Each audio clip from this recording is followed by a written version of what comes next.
Hello, and we're here finally. Apologies, people. We had a few technical difficulties today, but yeah, we're here. This is our first live stream, guys. How are we getting on?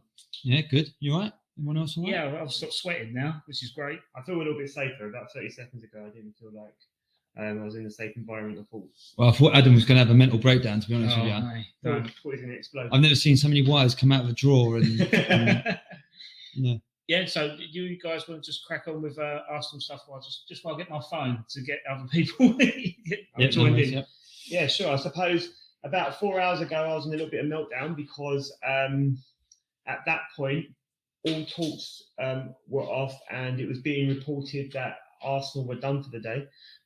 So I was particularly worried because I did think we were light at the top. And then about an hour or so ago, I started to see that that we were interested in letting Reiss Nelson go out. And I posted on Threads about that time, and I said, if we're looking at letting Reiss Nelson go out, then there must be a reason. We can't afford to be allowing ourselves to be that light. And then, lo and behold, about half an hour after that, Orny dropped in with his little bombshell that we were looking at Sterling again, and I just kind of felt so much better about what was left in the window. What about you, Cal? Do you know what? Yeah, I don't know if the deal's going to get done. I know, if you look on Threads and you look on Instagram. That's why. No, I just like. Yeah, I mean, yeah, it's true. To be fair, Adam, you should get a few more beers in, but I think tequila's in it. Yeah. I unfortunately, until he's in our training kit tomorrow or next week, whenever the next game is, I'm not going to believe it. But I think it's an interesting, purchase if we can get him in. Yeah, it's going to be. Yeah, I mean, if he does come in, he's going to come in on loan. I don't know anything else about the deal. I don't know if it's an obligation or if it's just to loan him for the year. I kind of feel like for the whole time that this has been going on, and it's only been really reported over the last day or two, hasn't it? But I kind of feel like the ball has been in Arsenal's court. They've been very public, Chelsea, about wanting to move Sterling on in some capacity. They've said that there's no room for him in the squad. The squad is too bloated. And they've said that, he needs to be looking to move on. Can I just jump in there? You said about Arsenal seem to be in control. Now, let's be honest, in transfer windows gone by, it's always been sort of things, and Arsenal haven't been in control. It's almost like we're chasing players or we're making sort of last minute calls, and it always seems to be on the other team's call or the player's call. Do you think that's because of where we are now as a club and how we're pushing for things?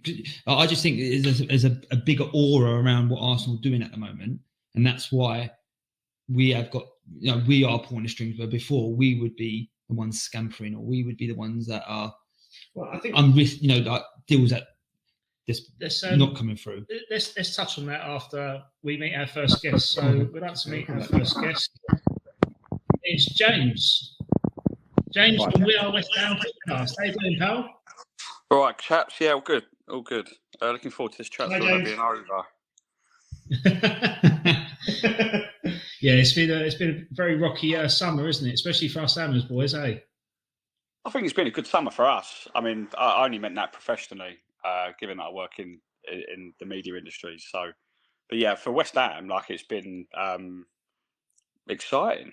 It's been a nice change, really, considering what we've been used to under Moyes, where it's always been left late, and instead Lopetegui got it done early, got some good signings in. So yeah, I think we're happy. Absolutely. Just for the listeners, James, I mean, obviously I'm familiar with your work at We Are West Ham and Will Pugh, and you do a fantastic job there. What's your background in terms of your family setup? Because obviously we're a Dad's Our Job podcast, and we focus on families first, football second. Well, we'd like to think so. I think our wives will probably think otherwise. But if you could just explain what your setup is, James, that'd be great. Yeah, I've got a little boy, 4 years old, starts school in about 10 days, I think. So yeah, but yeah, just one at the moment. I don't know whether there'll be a second on the way, but I'm not too sure. But yeah, no, yeah, just one little man. Took him to West Ham for the first time for the friendly at the Betway Cup, and he absolutely loved it. Jared Bowen's his favourite player. So yeah, we're a little family of three living in Bury St Edmunds up in Suffolk. So yeah, nice part of the world, Bury St Edmunds as well. Yeah, mate, it's lovely. Yeah, we moved up here 18 months ago. We still got a flat in Hertfordshire, Bournemouth, but that was like a one-bed flat, and we had to get out. So my wife's sister moved up here about 3 years ago. So we thought, why not? Let's move up here. Cheaper property, nicer area, safer area, better schools. So yeah, we're very happy up here. No, it's very good. Very good. So, what's your thoughts on the transfer window then in sort of general, really? What sort of transfer dealings have caught your eye this summer? Well, I mean, it's very difficult not to instantly be attracted to all the business that Chelsea have done. I mean, they've signed half the world, haven't they? But yeah, like, I mean, I think they've still got one or two more left to do. We've got 3 hours left, but it's been relatively quiet for particularly a lot of the big clubs. I'm surprised Arsenal haven't done more business, given that it's their third time trying to beat City to the title. I'm surprised Liverpool didn't do much with Slot coming in, but they signed Chiesa, didn't they? I expected them to do more though, given new manager might come in and try and sort of like revamp the squad and do it his own way. But most of the business has been done by a lot of the clubs that are ambitious enough to try and push into that top four, top six. West Ham being one of them. Villa did a little bit of early business. Newcastle's one that surprised me, actually. Given the money they've got, hardly any business whatsoever. It felt like they spent too much time trying to sign Mark Gay, and obviously that fell through. And they've lost out on some other targets. But yeah, I think most of the business has been done by the clubs that are desperate to stay in the Premier League, or those that have ambitions to try and break the mould of that top six. Do you think West Ham have done enough? 100%, yeah. Yeah. It's rare for me to be able to say that with conviction and confidence. To be fair, I always feel most of the times coming out of a transfer window, I think, we still ain't signed a striker, or still a little bit light here, a little bit light there. But I think what Lopetegui's done is he's added strength in depth, which we've desperately missed under Moyes. He's got rid of a lot of dead wood, with a few more still to go, and he's just added a lot more quality. So I'm delighted with it, if I'm honest. James, I've got two questions. So I predicted that West Ham would get top 6 or top 8. I reckon top 6 personally. So where do you see West Ham finishing this year, and how much do you think your gaffer, or you obviously the new gaffer, has had in getting the players in that you have got in? How much of a say, I think he means. Yeah, or what of a pull? Like, how much of a pull to get these players in? Well, in terms of that question, I think, yeah, he has provided an element of pull, really, in the transfer window. I mean, if you look at, guys managed Barcelona and Spain. Okay, like he left Spain. Sorry, not Barcelona, Real Madrid. He left Spain to take the Real Madrid job.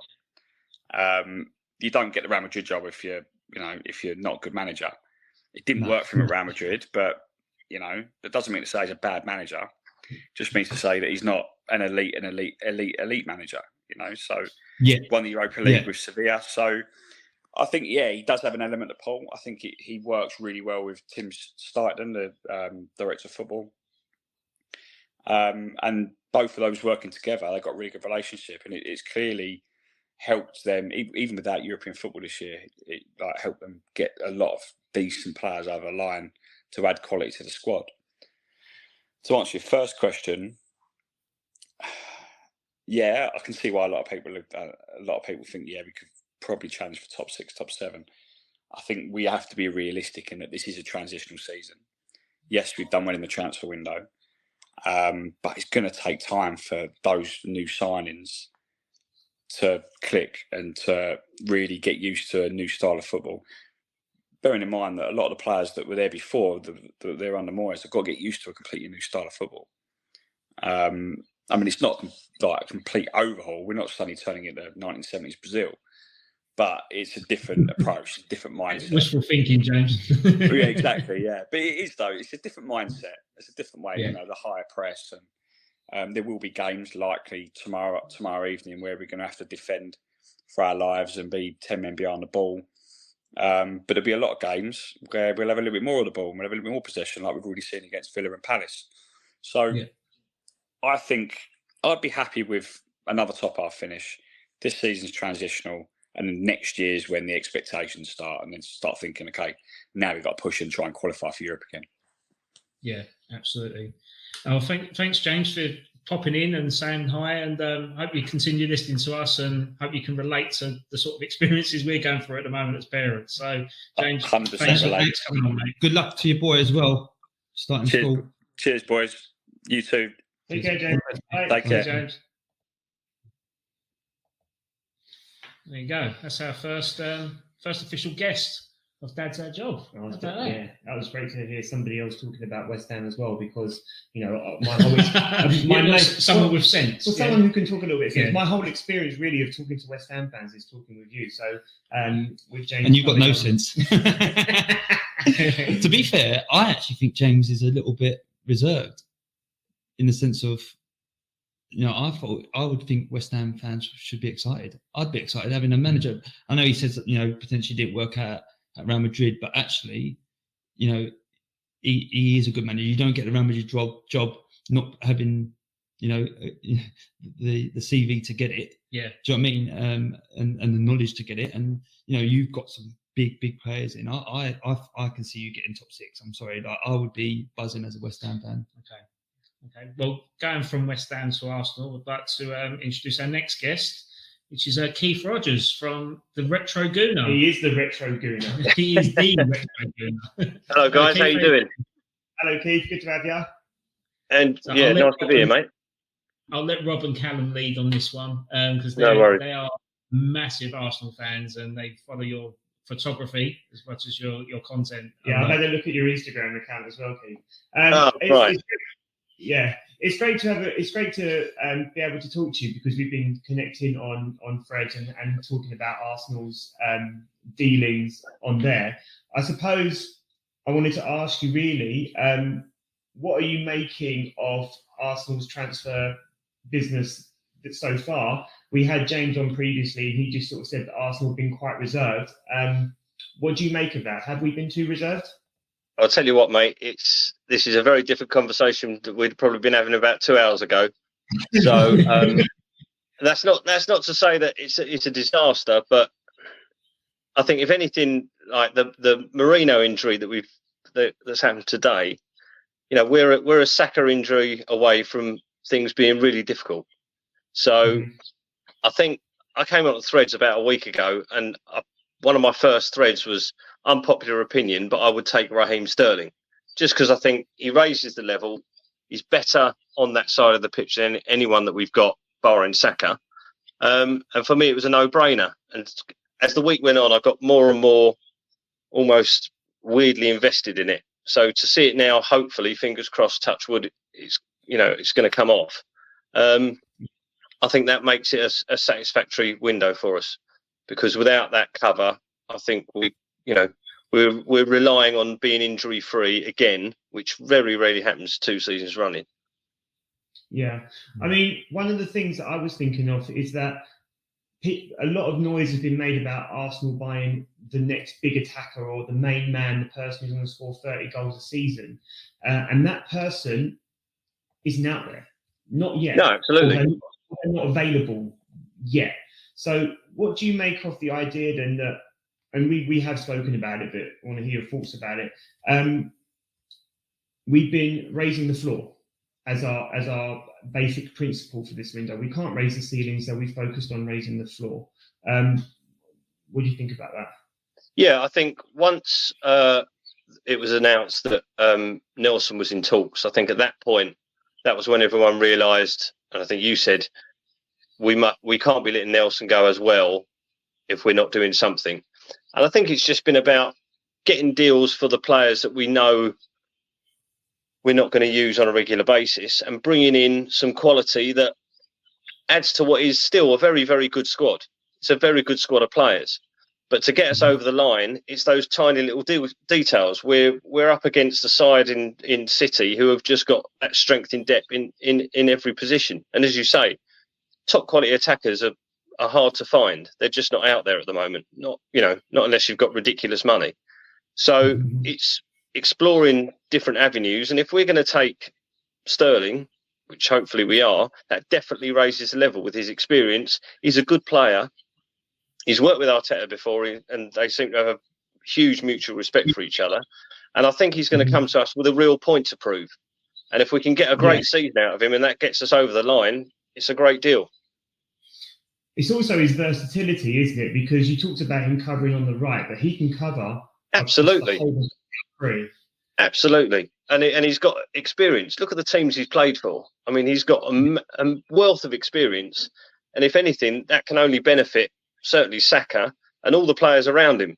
So, I don't think anyone's going to be too sorry if we can rest Saka and Sterling comes into the team. But as you say, he can play left, he can play down the middle. So for us, I think it's a great deal.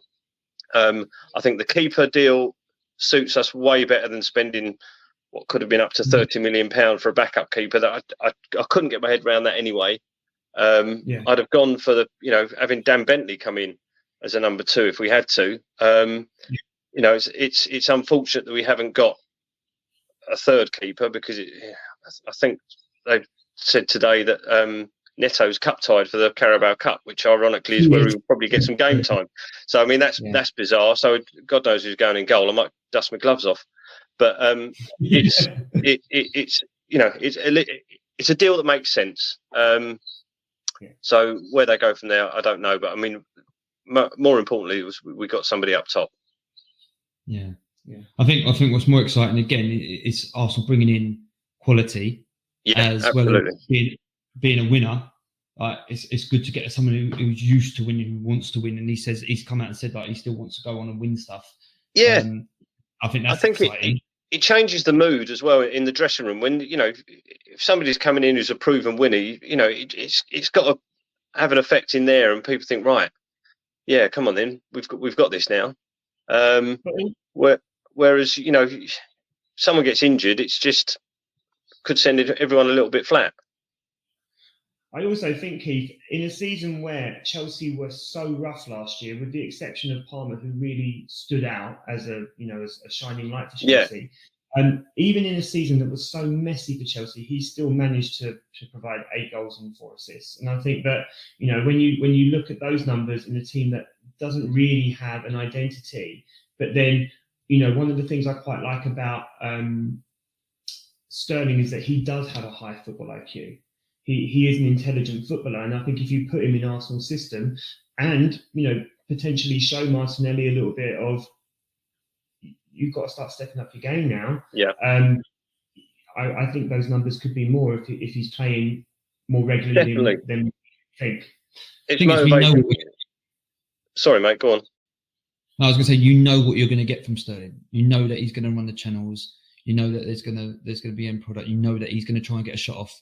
And I think, sometimes in Martinelli, that's not always what we get from him, that sort of end product bit. We know he loves to beat a player. And I think a lot of Arsenal fans sort of get a little bit frustrated with that end product side of it. And we're waiting for that to be produced. But I think with Sterling there, like I say, modelling it can only be exciting for the young players. I also think that sometimes Martinelli has that Walcott about him. Great speed, great direction. When he's got time to think, he's got too much time to think, and then it messes up.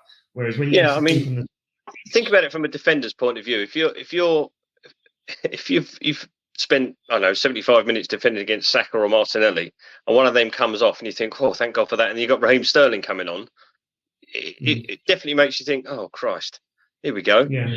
So I just think it's a really good deal.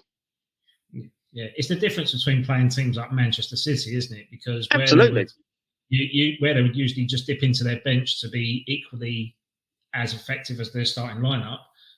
That's how they win a lot more games. And I think, the results that you had last year, like the defeat to Aston Villa, the defeat to my team, West Ham.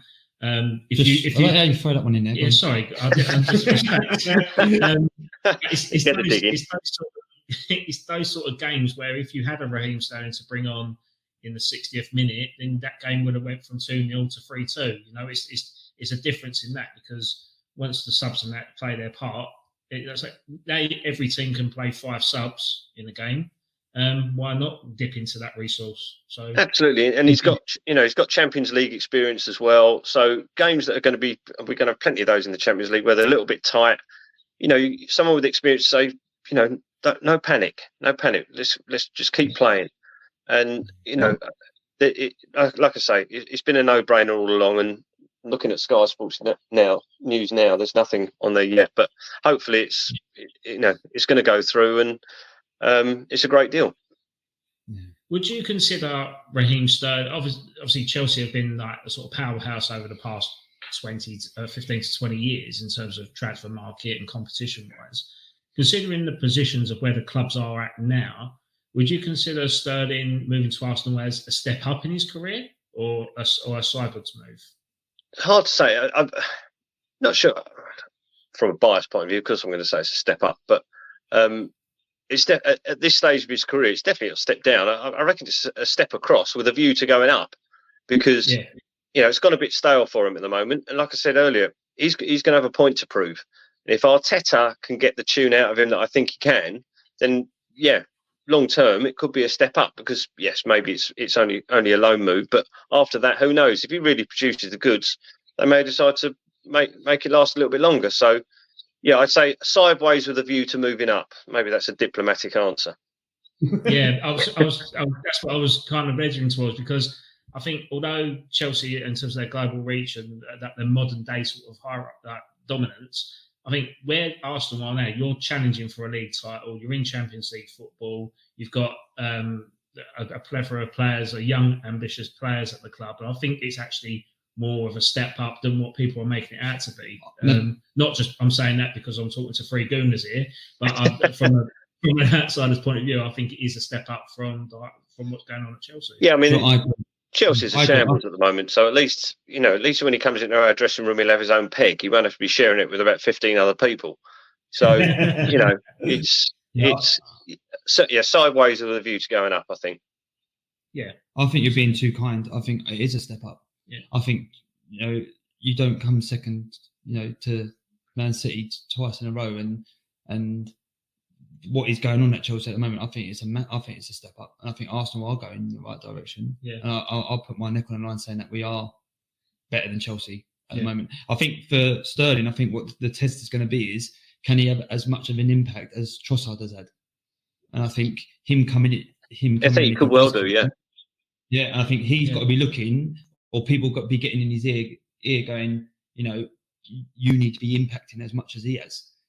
Do you know what I mean? And I really hope he does. Coming and going.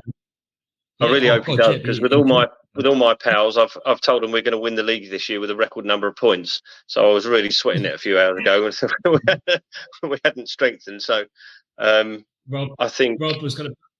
Sorry, Keith, go on. Sorry, I'm interrupting. No, I'd just say, I think now we've got him on board and we've got that option. At least we've got half a chance. Yeah, Rob had a very. What was the bet he was going to put on for Arsenal? Was it to concede no more than 20 goals this season? Less than 15 goals this season. 15. I fancy myself.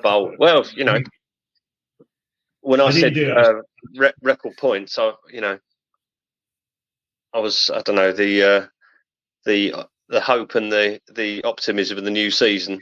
But no, you got to think big, and it may well take a record points to win the league. You never know, because the way that City play. I was having a conversation. We were talking about injuries and how fortunate we've been last year, and I was saying, we need to strengthen because we're only a Saka injury or an Odegaard injury away from a disaster. And they were saying, City would be struggling if Haaland was injured. Well, he was injured last year for good chunk of the season. They did all right then, and that's the difference. They've got the depth and we don't yet, but we're definitely getting there now. No, that's good. Okay, that's good.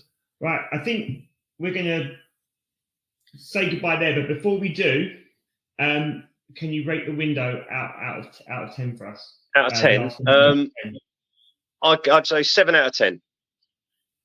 7 out of 10. I mean, I'm saying 7 is because they've left us sweating right to the end, and it's not actually confirmed. It's not actually confirmed yet. So, I'll say 7 out of 10. That and on brand new shiny signing got injured in his first practice. Exactly. And that's unfortunate. But that just goes to show, doesn't it? You never know; it can come along at any moment. Yeah, he won all of his duels in Spain last year, and he came to one practice with Big Gab, and he got flat. Exactly, and the Big Gab lands on him, and that's it. All done. So brilliant. Now, thanks again, Keith. For pleasure, mate. Talk to us, and hopefully we can not be strangers in the future. And absolutely, let's catch up again soon. Brilliant. Take care, Keith. Thanks, mate. Cheers, guys. Thanks a lot. Thank you. Bye. Oh, what have we done? He was good, wasn't he? Enjoyed talking to Keith. Yeah. Thanks, Keith, for coming on. Yeah, well, you have to share his what's his Instagram account? Yeah, I'll get his Instagram account on the Dental Job podcast. But yeah, he's I wanted to ask him actually what his favourite memory was, because he's got retro Gooner on. I bet he's seen some great scenes. That's probably Lee. All right, yeah. Okay, sorry. All right, okay. Just for aware for listeners, my dog is a basset hound, and he's got a bark like a foghorn, so he might scare a few listeners and put you off. But yeah, what's your thoughts on Keith? No, top bloke. I think he talks a lot of sense. I think he's doing what a lot of Arsenal fans are doing in trying to keep cool and not get too excited about what's actually going on. But I think he's the same as all Arsenal fans. I think we're all happy, and we know that we're all going in the right direction. And I think all that is missing at the moment is that trophy, which is Can I just say though, you say that he's like all Arsenal fans and happy. If you go to the dark side of X, then you will see that not all Arsenal fans are happy, and it is definitely not rosy in the fan base right now. But you talk about being realistic. Like, I know a lot of people, I've seen it, a lot of people talking about getting a forward in, but who's out there? What forward do you get in for Arsenal? You talk about 20 goals striker, unless you're paying out 100 mil, yeah. But then even then, you're paying 100 mil out for someone. Are they going to score you 20 goals? Like, you talk about Watkins ain't scored this season. You talk about Callum ain't scored this season. Yeah. All right, okay. Might say at Arsenal they will do, but there's no guarantee. There's no guarantee. So yeah, lots of people can moan and go, but for me, there isn't anyone out there. No, that's right. So this leads me on to our next guest. And he's actually brought a few followers with him on this one. Tabs, nice to meet you, mate. How are you getting on? Hey, good. Good evening, fellas. How you doing? Yeah, good. Okay. Yeah, good. I've been listening along to Keith, so that was interesting to hear, Keith. No, I'm very excited to talk to you, Tabs, especially after going to and fro on Fred's. We had a little moment earlier as well. I don't know if it was you who was commenting from the Grove Freds, but I was talking about Sterling still coming in, and I don't know, someone was saying that I'm in denial or whatever, but it looks like we're back in the game. So I suppose we'll start with Sterling. What do you think about the potential Sterling signing? If you'd have said at the beginning of the transfer window, it wasn't on my radar, shall we say. However, as they say, beggars can't be choosers, and we've got to the point that he is sort of, I think I said, better than nothing plus. So we need a body. Well, we need a body, and he seems to be available. And look, he has something to offer. And I think the fact that we can get it on loan, not pay the full whack on his wages, for me, it's at this stage of the transfer window, it's a no-brainer. I think I like it. I think he has something to offer. And yeah, it looks like it's happening. I mean, Nelson's on his way to Ipswich. He's there for a medical, I believe. So we're not letting him go if Sterling's not coming the other direction. So I think all the paths lead that way. And then any Crystal Palace fans can breathe a sigh of relief. They can announce Eddie and and move on. So no, I'm happy, and I was interesting to hear the what you were talking about with Keith before about there was some comparison to Martinelli and stuff, and I brought up the stats from FOTMob, and actually, I think there's a bit of a misconception with Nelly from last year. I think up to the injury, he was doing all right, and then he just from the injury from Sheffield United lost a bit of confidence, finish away. But I think he was right, and I think I said it on our pod the last time. I think he's a victim in inverted commas of how we are right side dominant with Arsenal, and our left side's a bit more chaotic, a bit more unstructured, a bit more disruption there over the last year or so, which he's suffered from. But back to Sterling, it will make the window just that extra bit better, and yeah, I'll be happy with it. Yeah, I mean, I listened to that podcast where you did like an analysis of Martinelli, and I think someone had said that was there potential that Arsenal were outgrowing Martinelli, which I think some people will be kind of a little bit concerned about, because he started off at the same time as Saka, and they were both on this level, and then all of a sudden Saka has gone to a whole different kind of whatever he's producing, and Martinelli hasn't. But do you think then that with signings like Calafiori, bringing Timber into the team, and then having Merino back into the left centre midfield when he's back from injury, will unlock that potential that Martinelli offers? And if not so, Sterling will be there to do the job. Yeah, it could do. I don't know what Steve Morrow was doing at the training ground, chucking Merino about the place, but there we go. It's a bit unfortunate. I think having my expectation actually with Calafiori and Timber was actually that we'd be coming down the left-hand channel a bit more rather than inverting so much, and I was actually quite surprised to see how much Timber inverted last week. And I'm really interested to see how that follows. And I thought actually, well, if we bring Merino, Declan Rice is there. He's more of a progressor with the running with the ball as opposed to a passing progressor. And so I think it would maybe make it a bit more structured. Or the way we give Saka a rest is put Martinelli on the right. And it was proven in the last game against Everton last season. He actually had I sort of did a bit of a rewatch of it, and he had a really good game coming off the right, and his being able to get to the byline. He even cut in on his left foot, a couple of crosses, and I think he can offer something. I think it's a coaching thing. And you said, has he outgrown? Players develop at different stages, and sometimes they plateau before they go to the next level. And this is always the danger. You're comparing him to Saka and comparing him to the right hand side. They're just different players. Saka is a god as far as Arsenal fans are concerned, and if you compare, it's hard. So in his own right, I think it's just he's leveled off, confidence. It's one of these ones. He just needs something to go off his ass, fall in, something to happen, and then it will come close. I'm all for him. He offers us something that we don't have, which is speed. He offers that direct running, which we don't have. So I think to have him is to keep him there is important. That's what I was looking for in the window, was actually see, can we bring in some more speed on the right hand side? That's more direct. And I think I don't know who's who, but I think maybe Callum's on the. Yeah, we're saying about who do we bring in, and that's what I thought. Talking about who do we bring in from 100,000. Which forward is out there? I think the ideal Arsenal striker is Isak, because he can play central, left, right. He can bang. He can score goals. He does the donkey work. If hopefully Newcastle are pants this season, and he just doesn't want to stay there anymore. I mean, why anyone wants to play for them, I don't know. But I think that is our ideal, and that's why this window has been a bit of a struggle, because we have our ideals, and if they're not available, we're not going to compromise up until a point. And I think so I think maybe next season, if Newcastle are still not performing, not in Europe, or on the verge, on the fringes of Europe and not in Champions League, I think even 120 mil, I would pay that, get him and go. Absolutely. I got a question from someone in the comments box. So if you could sign one player from the past to add to this season's squad to make a big difference, who would it be? Who asked I've that's a seen great it. question. That's my I've old seen man. this one. Usually it's like, which midfielder, which forward, which one would you?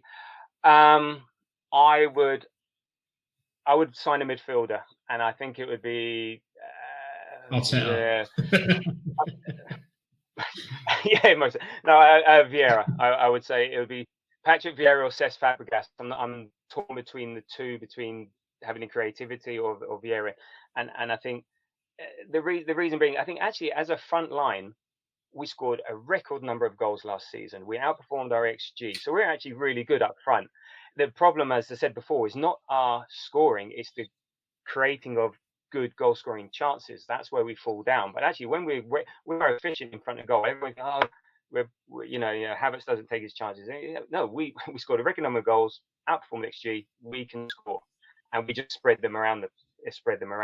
I think if we've got a brilliant defense, and thou shalt not pass. You add a layer on top of you, put a Vieira in there in the midfield.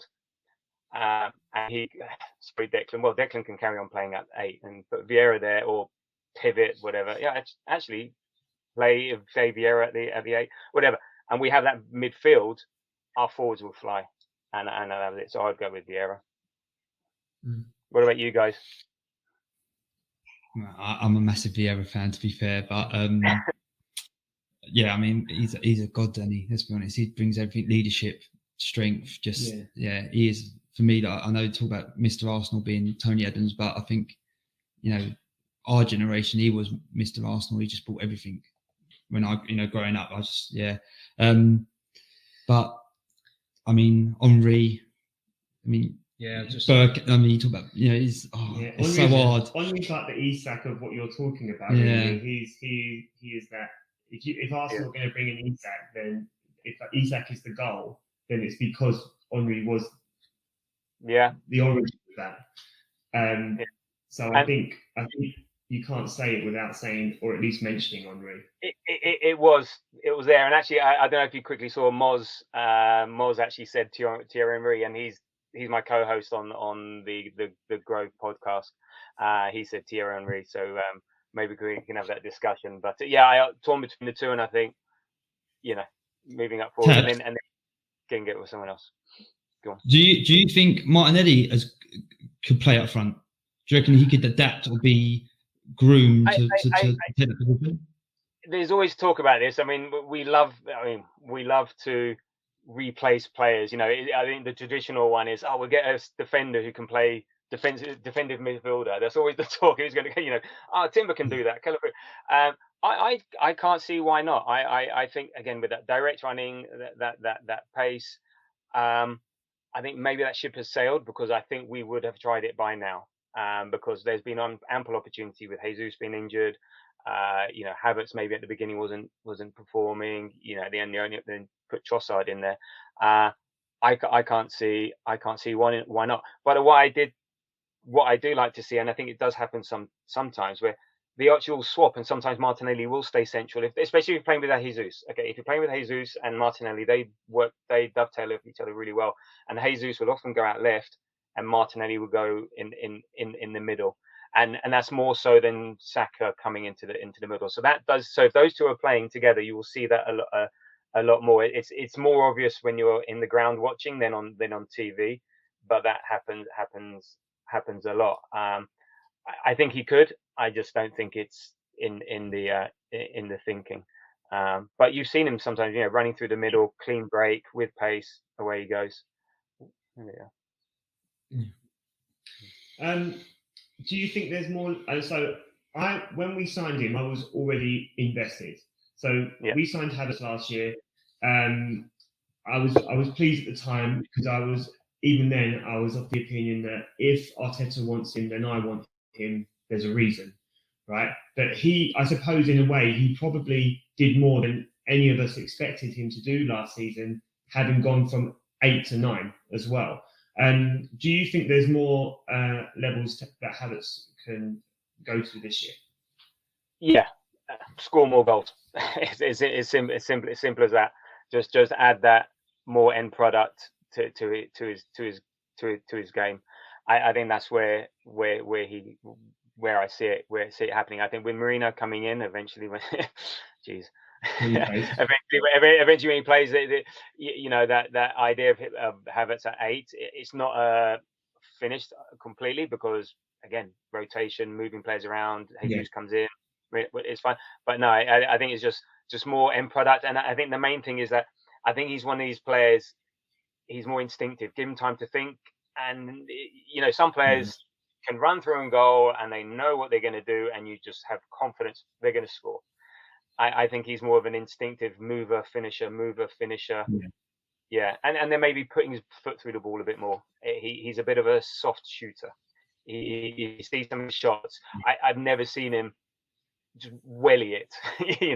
I've got my fancy FPL team's called Abbott. I would love him just to Abbott.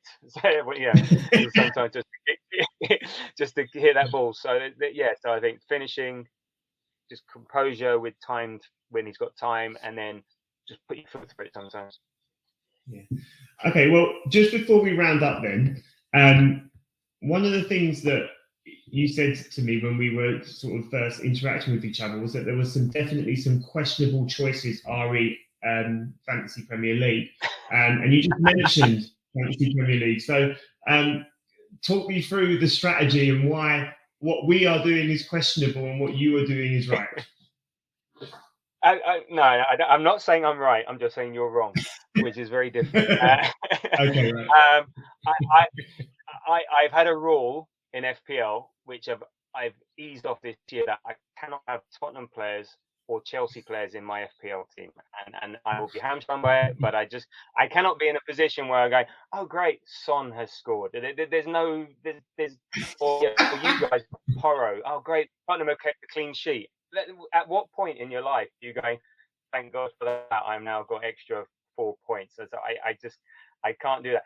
I've had to soften it for Chelsea purely because this year I've done a draft with my son, so we have to we can't have the same player. So, and I had Cole Palmer, so I've got Cole Palmer in my team, but I think that's my only sort of thing about Chelsea. I'm not going any further, but I'm sorry, I just could not be an Arsenal fan with and we've got a Grove FPL thing going on, and we've got some Tottenham players in there as well, and it's like, it makes me shudder. So sorry, that's it's just my rule. Everyone's got to do what they've got to do, but yeah. That's it. I like some of your strategies. Go on. Sorry, I was wondering, how's that panned out for you then, not having any Chelsea or Tottenham players in your dream team over the last however many years you've played it? Well, we have a sort of a £20 bet with my son, and it's 2-2 over the last 4 years. So yeah, you win some, you lose some. You find a way. There have got to be other players out there. There's 16 other teams to choose from. There's lots of choice. Okay, well, fair enough. Yeah. So you mentioned your son, and you've got an FPL draft with him. So how old is your son? So he's 17, going on 18 actually this November. So yeah, I'm a bit further along the path than you guys. I've been listening to you. You're going through is a distant memory, and I'm like, oh, I'm so glad I don't have to deal with that shit. And I think it is literally. So I've got to just reassure us in saying there is light at the end of the tunnel, right? Well, referring to shit. Sorry, apologies for swearing. It's just something new, something different every day. As they get older, it's just something else. So I've got a 17-year-old son, almost 18 in November, and a 15-year-old daughter who will be 35 in October. So no, sorry, 16 in October. 16.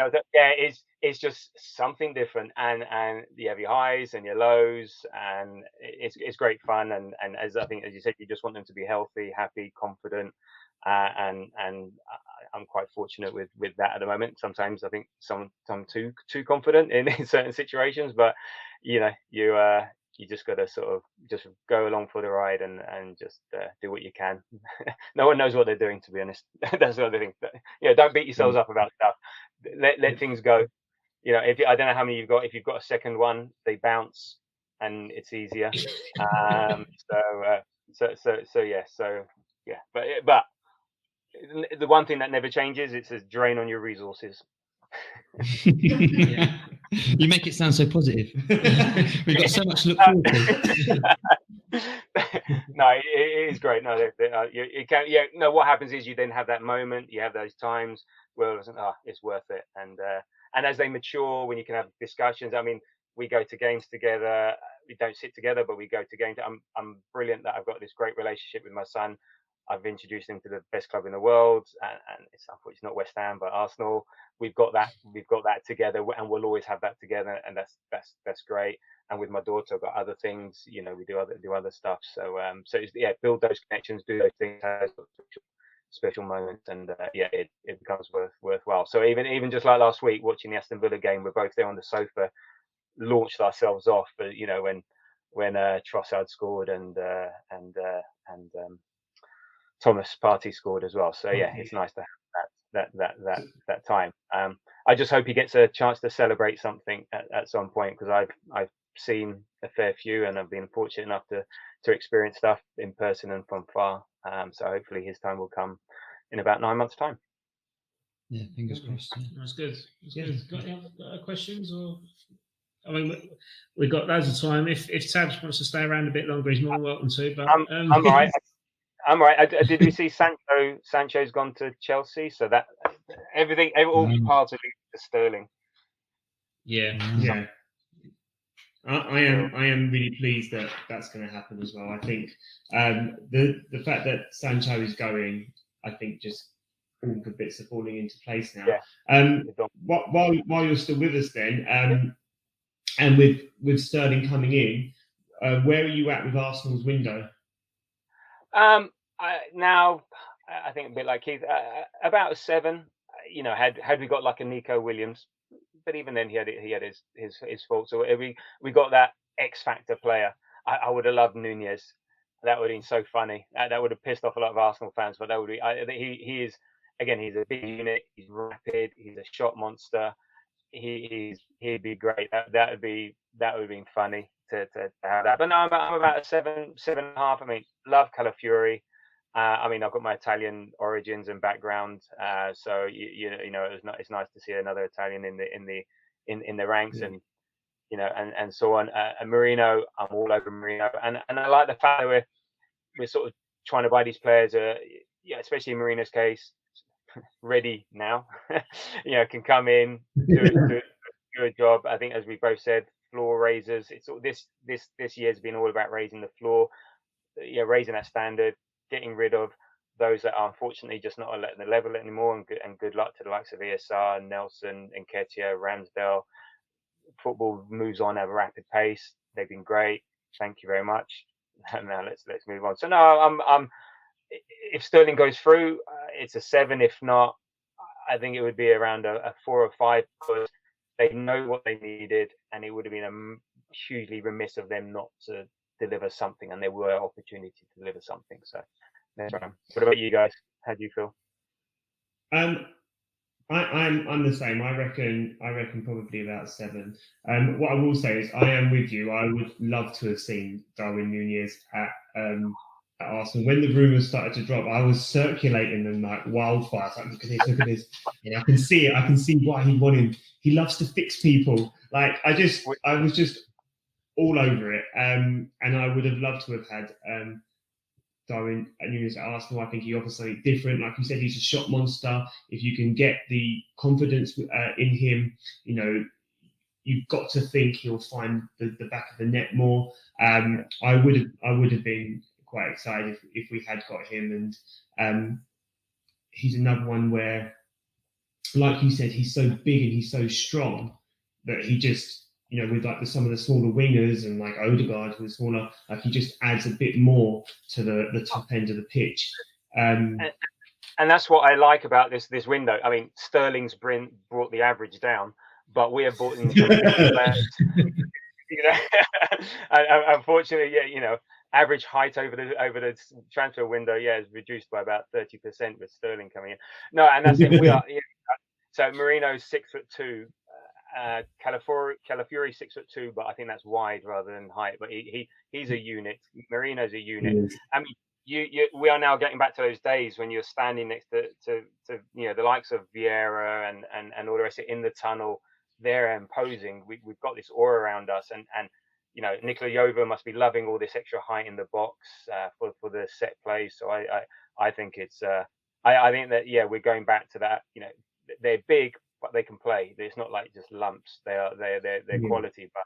And I loved Calafiori's sort of cameo at the end of the Villa game, because he was coming in and he was being strong, and he was annoying Martinez, which is great, annoying the Espin, how to win the fans over, which is beautiful. So, and I think Marino is a bit of the same. Well, we all know he's a dual monster. I think that's going to be cliche of the year for Arsenal fans, but so he can put himself about a bit as well. So that's I like that fact, which then complements the likes of Odegaard, Saka, Jesus, and Sterling. No, I was going to add that I was listening to TalkSport this morning, and Martin Keown come on and said about what you both said about the height and how intimidating and how it does go back to that sort of golden generation of having a Tony Adams, a Martin Keown, a Vieira, a Petit, an Henry. And I was just going to ask you, Tabs, you mentioned about the back four earlier, and how I think you put a wall, but I think it's more like a fortress. I think they're just, it does take you back to the glory days of Tony Adams and Steve. But they can play. That's the thing. Yeah, but they can play though. That's the incredible thing.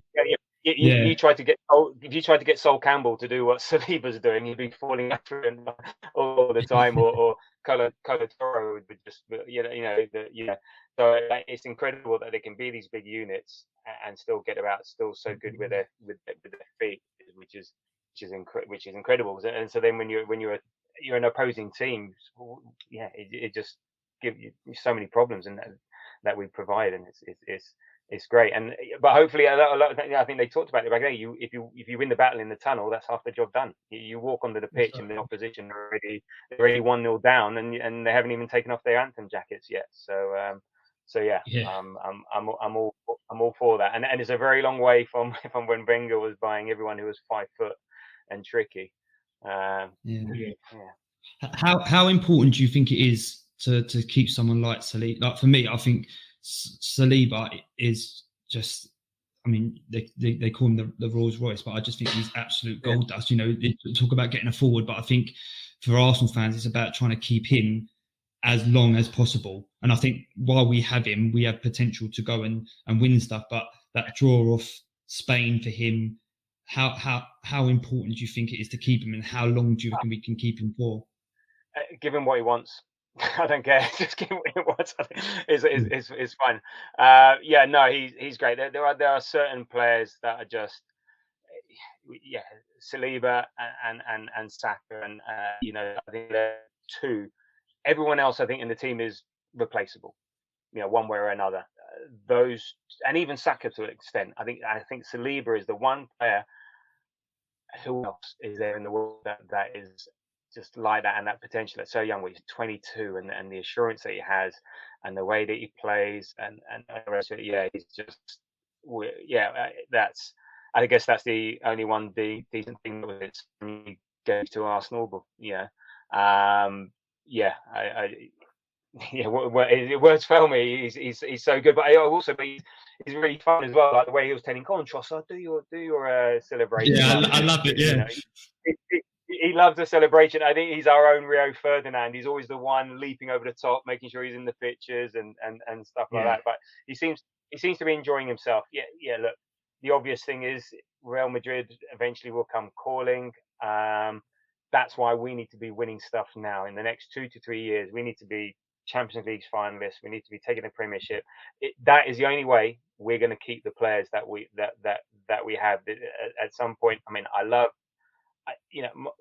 my view on success is very different to a lot of people's. I'm not so hung up on winning trophies and stuff, and I'm more one of the big type people. But at the end of the day, the reality is that if you don't win trophies, if we are, even challenging is not be enough, then we don't keep them. And it's a short career. You've got to go and maximise your success chances, and you can't blame them. Can't blame them if they want to go. But we've got 2 years left, and he actually end of next season is going to get very nervy, because I think they've only 1 2 years. That's when they say right, renewal time. So just enjoy it now. That's my one. Enjoy it now. You make a good point, Tabs. I said to Rob and Adam that I feel Arsenal need to win something this year. And I know you're saying that your success is measured differently, but I've said that if we don't win something this year, people like Saliba, Odegaard will go, or will maybe more intrigued to go.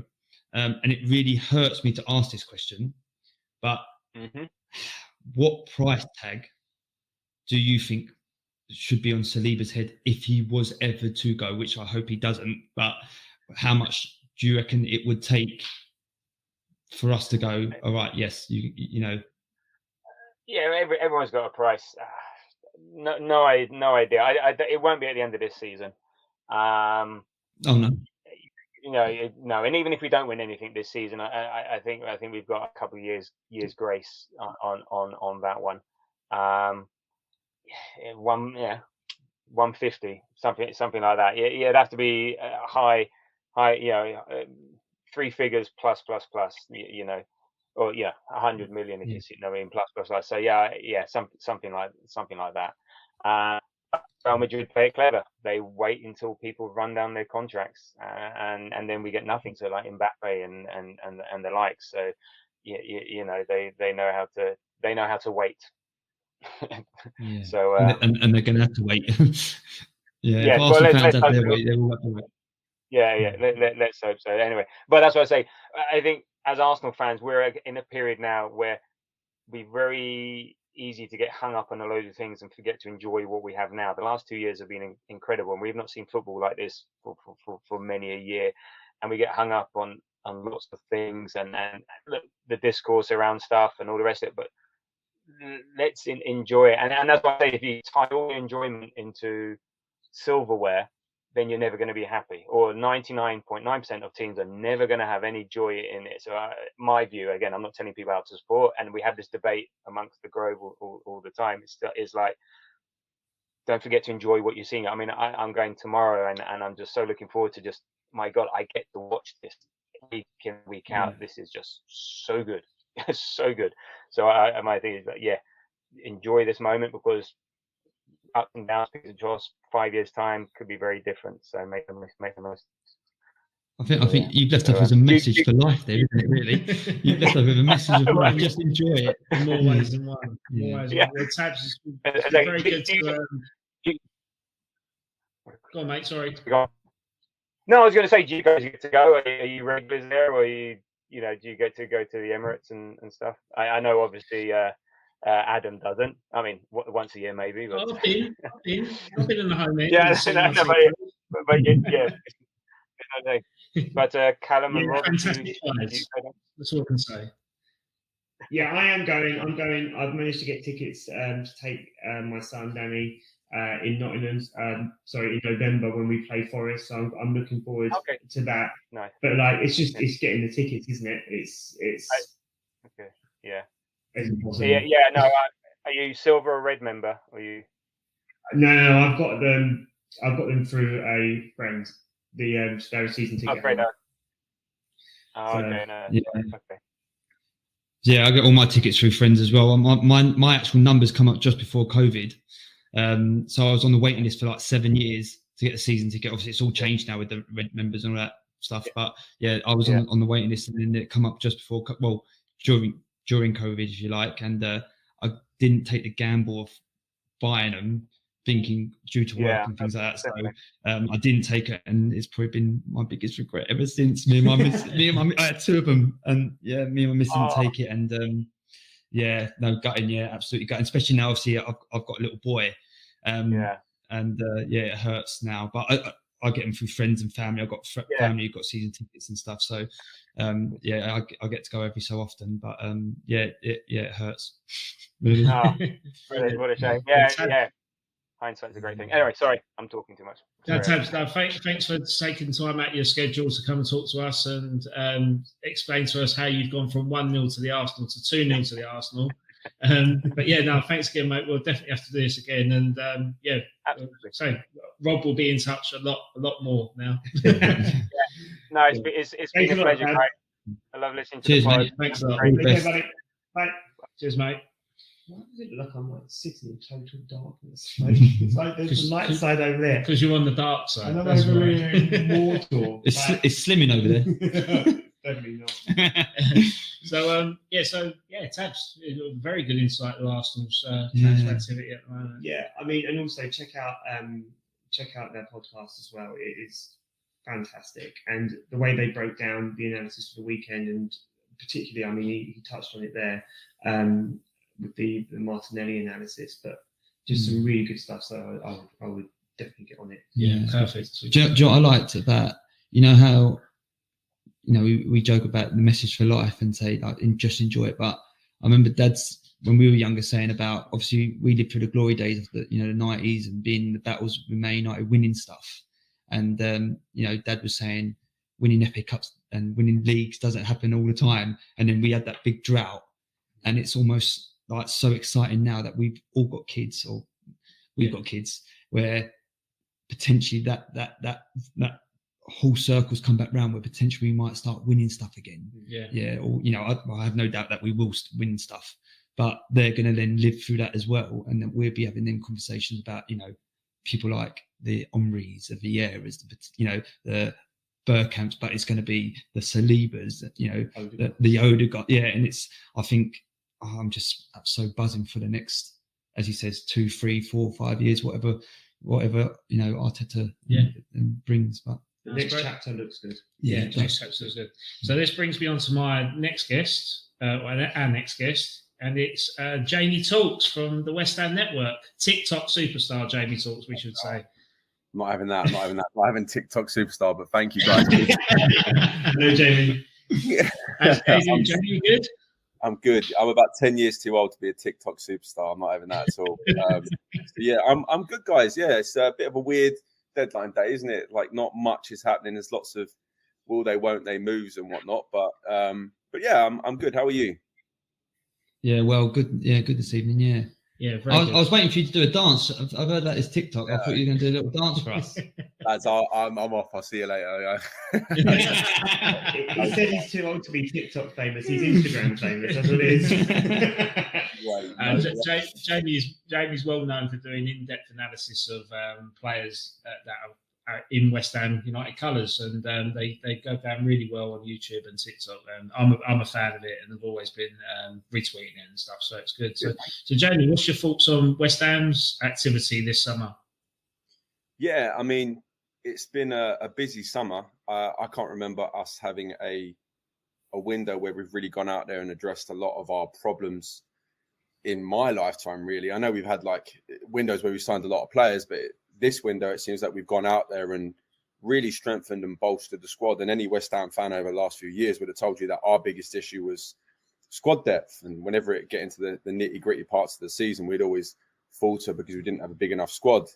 And now, I mean, I know we're at the start of the season. The last couple of games, we've got over the line because of our squad. So, yeah, I think when you look at some of the deals in isolations, there's some question marks around them. Like, a lot of people were wondering why we went out and signed a 31-year-old Nicholas Fulkrug. But when you look at, the business as a whole, I think there's a mixture of experience, proven quality, ability, a few diamonds in the rough, like in Luis Callum as well. And then I think there's players that can also improve to then facilitate and build upon the squad that West Ham have already got, which is comfortably a top 10 side. So in short, I'm really happy, mate. How about yourself? Myself, I'm quite surprised with the James Ward-Prowse departure, actually, especially after 1 year, and I've just been desperate for him to score that free kick goal more than anything. But you just know that he's going to go to Forest and he's going to bag 3 or 4 this year from set pieces, which is the West Ham way, right? But yeah, I feel relatively positive. I like the philosophy in terms of having 2 players position for one position. Like I say, there's been loads of times where we've just picked the wrong player at the wrong time, or we've had to transition players from like Marko Arnautovic and Antonio from wingers to strikers to get our sort of goals, really. But it's good to see that we've actually got some sort of plan and strategy now in place from Tim Steidten to actually go out there and put the players on the pitch. And I think what's quite refreshing is that we've adapted to a continental style of a setup in terms of having a head coach rather than a manager now. Yeah. So I think that could serve its purpose, because now it just allows Lopetegui to fully focus on his job rather than the other bits that the drama side of it that where it just involves finance all the time. So I'm quite I was just in a comment on there. Sam can do one. But yeah, I think I'm relatively positive. I wish we bought another striker to replace the likes of Danny Ings. But by the sounds of it looks like he's pretty much going to stay and fight for his place, which I like. But in terms of quality-wise, I think we still lack up top. I like Nicholas Fulkrug. I think he can offer a lot more than what Antonio will centrally. But yeah, I think it looks good. And I think part of the bit I was worried about leading up towards the end of this window is the asset retention, the players that we're building around. You know, like Lucas Paquetá. I mean, obviously, with the obvious attached to him, he was never going to leave, was he? But retaining Alvarez and Kudus and those types of players has been quite good, I think. Quite good. Yeah. I couldn't have summed it up any better, mate. And I think you nailed it on the head. Like, I think this is like the first time in well over 100 years that West Ham have had a head coach and not a first team manager. So we saw the issues that it caused last year when we had Tim Steidten in the door, but we also had David Moyes that was a little bit more old school, wanted to be in charge of transfers. So it wasn't until the middle of August that we had a player through the door. And then, go back a year, all the noise around the club was fan unrest and player, like Tim Steidten was fighting with David Sullivan. David Sullivan was fighting with Mark Noble, and they're all fighting with one another. And now we find ourselves a year later with, I think we've signed like 8 or 9 players this window, and we've come away from being a reactive side where we're. That's outrageous from Sam, mate. Behave yourself. Right? He's a Spurs fan. Don't listen to him. Tell him to have a word with his club. They've had a shocking window, right? Where's but yeah, like I think we've come away from being a reactive football club in terms of losing a player and then bringing someone in, and we're now in a position now where we're actually trying to offload players at the end of the window. Players that aren't getting minutes, players like Naya Faged who haven't been in the match day squad for the first 2 games. So it's an interesting change of kind of position for West Ham, and it's very unlike us. It's given me a hell of a lot to talk about this summer as well. So yeah, buzzing, mate. I can't complain at all. I think the profile of player that have come in has also, been impressive. Players that have turned down, Juventus and Barcelona to come to West Ham. Like you tell me that 10 years ago, I would have laughed in your face. Even 5 years ago, I would have laughed in your face. So now that's actually a reality that's happened with Guido Rodriguez, and it's happened with what's his name, Jean-Claude Tebow. So yeah, I think with Julian Lopetegui, we've got a genuine good manager. He's probably got a little bit more to prove before he becomes like a top manager. But you don't get offered the Real Madrid job, and you don't manage senior sides like Spain without being an accomplished manager. So I think West Ham are in a good place. I think we're primed to with no Europe this year. I think we're primed to go far in some competitions this year. I don't expect to necessarily ruffle the feathers of the big boys in like the top 4, top 6 race, but I think we can definitely rival top 8. And who's to say that, with the squad that we have, we saw it the other day, although it was down to a Jared Bowen handball, who knows if we can't go far in like a Carabao Cup or the FA Cup. So I think we're in for a good season, mate. Yeah, that's good. That's good. So what's your thoughts on Arsenal's transfer activity this year from an outsider's point of view?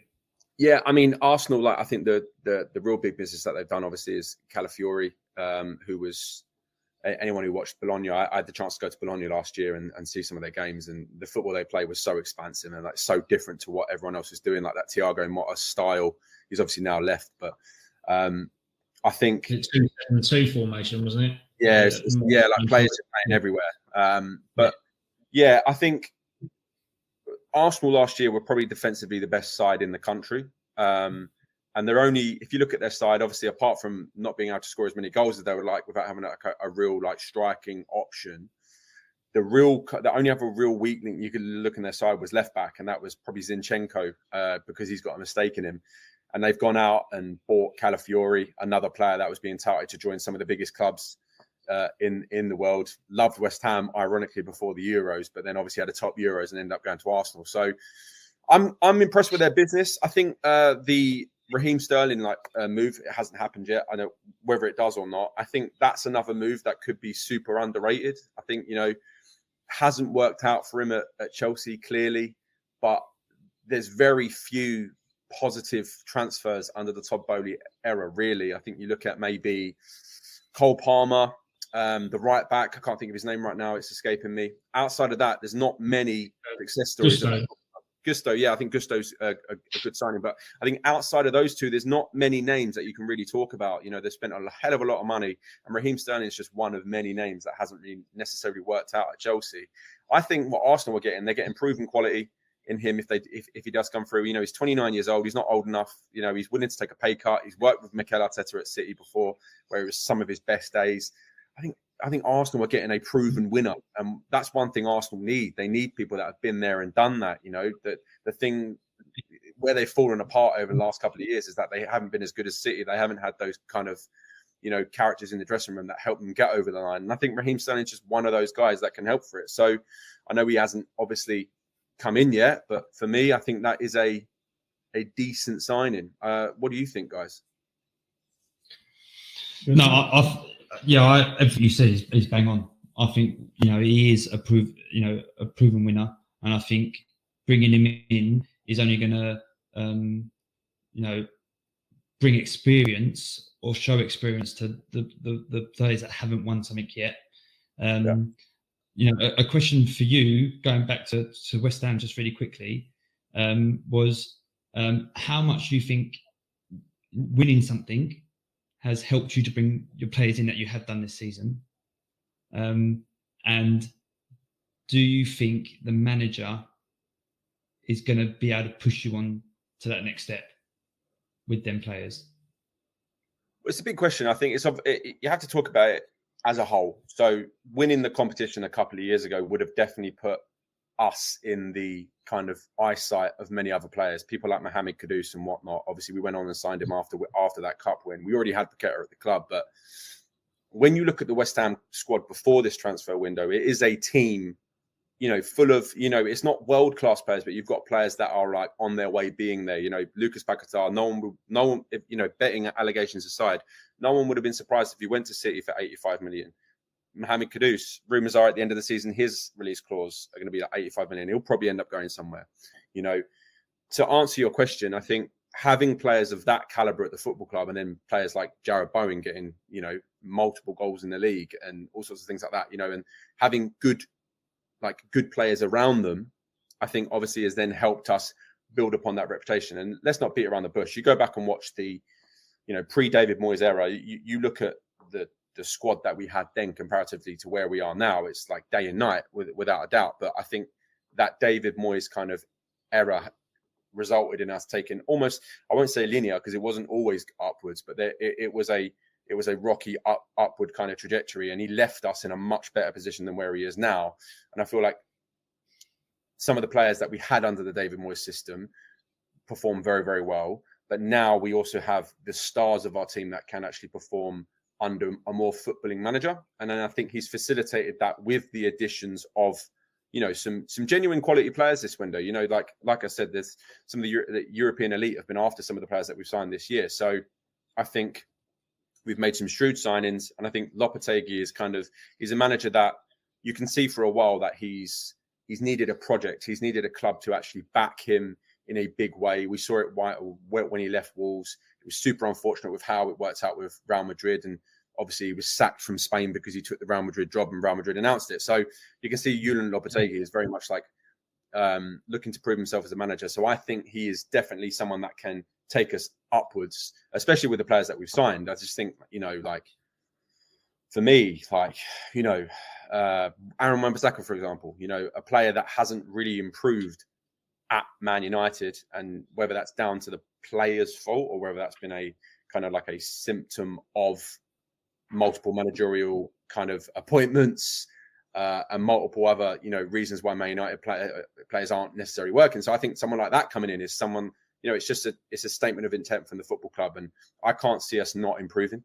The issue is, the gap between like a West Ham and then let's say the top six traditionally, and I know a couple of teams have bridged that gap in the last couple of years, like your Aston Villas and Newcastle, but generally the gap between those top sides and then like a side trying to get into that is so vast. I just don't know if West Ham are capable of doing that, but I do think we're kind of we're in a position now to kind of establish ourselves as being one of the best of the rest, if you know what I mean. So I think what Julian Lopetegui can do is, I would love to see him bring some silverware, but I just think with the squad depth that we have, I think that we can go further in competitions because we have that squad depth, which we've lacked in the past, Yeah, no, that's a good view on it, really, to be honest. And I think in terms of like being best of the rest, I think we've always got to try and aim for that sort of level, really, and then hope that one of the top six have a bad season to break that. Obviously, when you've seen Chelsea falter to a mid-table position, and then they've had to climb themselves back up. Man United, another one. I think even Spurs, to an extent, when they dropped out of the top six. So but that's where Newcastle and Aston Villa kind of capitalised on their sort of transitional. They're like the big six's transitional periods. So. Sure. Yeah, it's interesting. The thing is, you've put yourself in a position to do that, especially with like the stadium. Like when you first got that stadium, I remember saying to a lot of my mates who are West Ham fans, within 5 years you'll be Champions League. I reckon you'd get Champions League. Right, you didn't quite get Champions League, but you won the Europa. You won the Europa League. Like I remember saying you're creating steps, or you're moving, as you say, in that direction that you want to. And I have no doubt that with the signings that you've made, with the manager that you've got, within the next 2 or 3 years, you will win another big trophy. Yeah. I'll say it now. As an outsider, I generally do believe that you will go on and win an FA Cup or another European trophy. And I'll say I'm happy to say that, because I think that's where West Ham are going as an outsider. Yeah, I mean, I'm sure you've made them very happy, but I think the closet hammer over. No, I know over there. But I mean, we did grow up down the road from Upton Park, so it makes sense that we're sentimental towards West Ham. But I think what I was going to ask you, you did mention some names. So for me, I was when it was announced that West Ham were in talks to even sign Aaron Wan-Bissaka, I thought that was a fantastic signing, right? I thought if West Ham can get him, that is a player who can really improve West Ham defensively. It's always said that he's probably one of the best one-on-one defenders in the Premier League. But also, I was quite excited when I did watch him play. For West Ham, he started to run forward with the ball like he did at Crystal Palace. And you didn't really see that as much at United. So I think he's a really exciting signing for you guys. But what I wanted to ask you was, you've got your new manager, he's got his new project, and I think new projects and new managers are characterised by signings that then take the team hopefully in the positive direction. So if you look at Arsenal, people might say Odegaard was that transfer, right? Mm-hmm. So for you, who do you think that person could be that really takes West Ham forward and maybe starts pushing towards Champions League places in the future?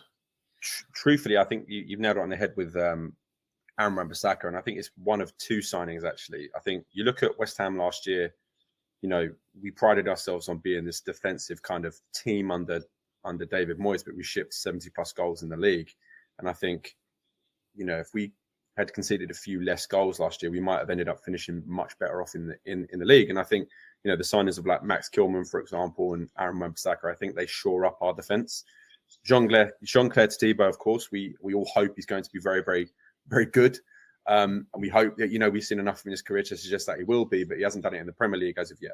The other two, Premier League proven quality. Max Kilman comes in as a Wolves captain, led all of their passing charts, and we know what Aaron Wan-Bissaka's strengths and weaknesses are. So I think we've seen in this season already, and in the few cameo appearances from Maran Bissaka, and then obviously started on the left-hand side in the cup in the week, what he can bring to the team. And I think with Max Kilman, I think he's had like a couple of man of the match performances already. And I think, that defensive sturdiness is very much what Lopetegui will build his side upon, and it will form the foundation of his football team, where he'll want to be defensively sturdy and, rotate the ball and keep possession in his side, essentially just to limit the other side even having an opportunity on goal. And that's you and Lopetegui ball in a nutshell. So I think those principles are what can help West Ham get to the next level.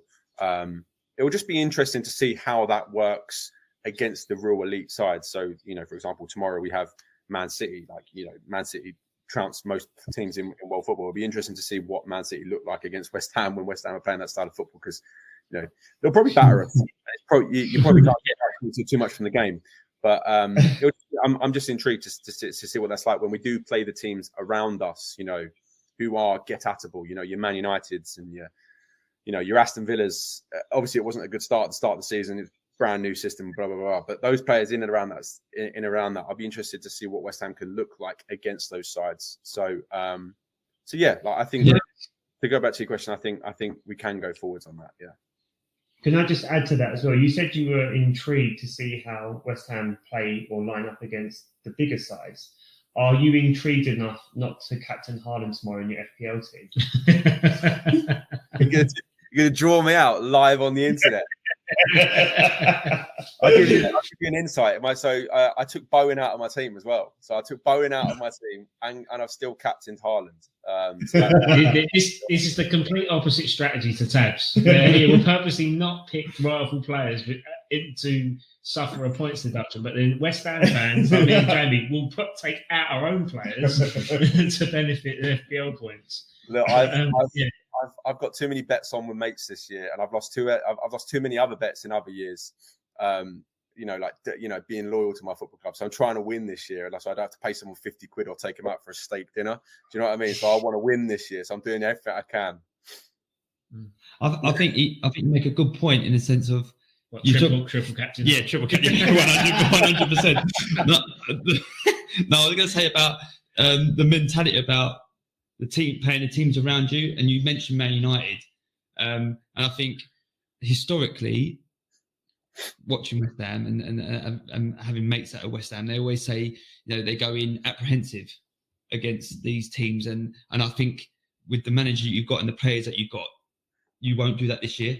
No, and I really feel that you've got the mentality or the bottle, I suppose, to go, actually, we have got that structure, and that we are now going to go and attack these teams and take it to these teams. And I think that's what's going to be really exciting, especially for West Ham fans and football's fans of football in general, where instead of you just being defensive and then trying to go on the counter attack and nicking a goal or nicking a couple of goals, it will be actually we're going to take it to you. And I think it's going to really open up them games and make it really exciting. And I think it is a mentality shift at West Ham, especially talking to the fans that I know, that them games are going to be really, really exciting now. Do you feel the same? Yeah, I mean, to be fair, I do. But I also think there's West Ham fans are a fickle bunch at the best of times, and we're very hard to keep happy. And I think with Lopetegui, he's probably equally as pragmatic as David Moyes. He's just probably not as negative. He just plays a different style of football. So I wouldn't be surprised if we, win a lot of games 1-0 or 1-0s or 2-0s and have narrow kind of score lines in that. And I think that may be misconceived as being a little bit too pragmatic. But I definitely see us being, a team that are very hard to beat. And I can definitely see us kind of improving under Lopetegui. I mean, we saw that in the week, for example, under Bournemouth. We left it super late to win 1-0, and it was just a narrow game. And nothing really happened before that.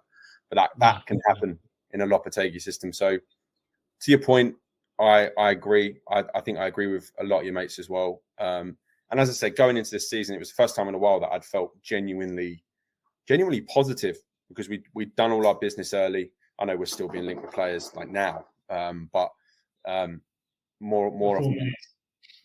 You got 4 minutes. Yeah, we got Well, I know the Saudi Arabia transfer window shuts a little bit later. I think it shuts on the 8th. So Monday.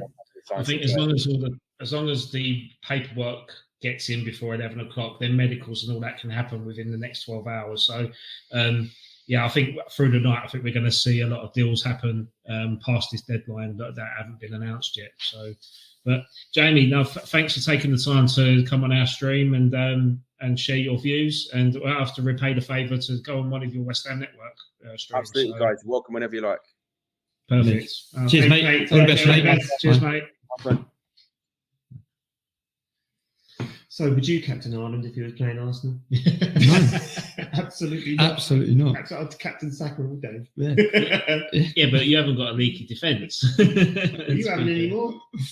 Well, no, we haven't. I mean, it's quite good that he mentioned Max Kilman, because I think he come in for a big fee, which was £40 million, and everyone was like, "Oh, that's a lot of money from Max Kilman, like from Wolves." But I think actually he's been the very heartbeat of our defence at the moment, and I think proven that against Crystal Palace, if it's had 2 man and a match performances, and against Crystal Palace, he offers something that we lacked when we lost Declan Rice. And it's that deep drive of the ball from the defensive position. I mean, when Declan left, we didn't have that to our armoury. So that's so hard to find as well. Yeah, at quality. And Max Kilman, known as being a professional futsal player and represented England at that level as well, to take that ball, drive it past a couple of players, and cut open the rest of the Crystal Palace team with a superb assist for Bowen at the weekend. Is something that West Ham have massively lacked, and I'm glad they've addressed that. We spoke about Saliba being like so important. How important is keeping Bowen? Oh yeah, would you say it's as important as what we would say? As we said on the podcast yesterday, episode 3 out now, guys.